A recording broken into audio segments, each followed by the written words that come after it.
Бәйрәмне оешманың директоры Гөлнар Шакирянова ачып җибәрде. Сабантуйның рәсмийлешеннән соң өлкәннәр күңел ачты.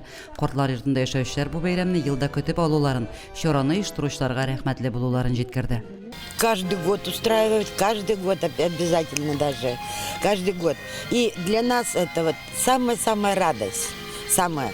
Всех туда на юг, а мы здесь устраиваем сами себе праздники. Все-таки без муда, как люди немножко ограничены возможностями, мы очень довольны то, что у вас происходит в данный день.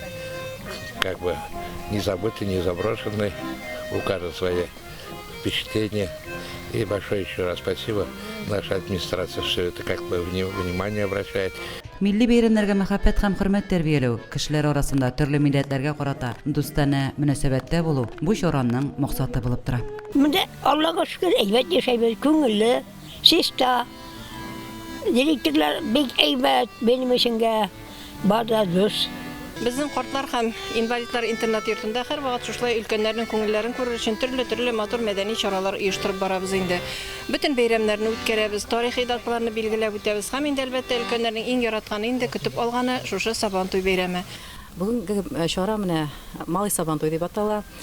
Шушы бәйрәмебезгә безнең өлкәннәребезне хөрмәтләп, аларның яшәешен карарга район башлыгы Хузин Альберт Робертович килде. Өлкән буынга карата мөнәсәбәт җәмгыятьнең үсеш дәрәҗәсен билгели. Әби-бабайлар бу көнне дәртле музыка астында биетләр, үзләре дә җырлар җырлады. Социаль хезмәт алучылар таяк тартышу, бүләкләр кисү, чүлмәк вату кебек ярышларда актив катнашты. Бәйрәм өлкәннәргә күтәренке кәеф бүләк итте. Лилия Шәймиева, Ойрат Фасылов, Мөслим телевидениесе.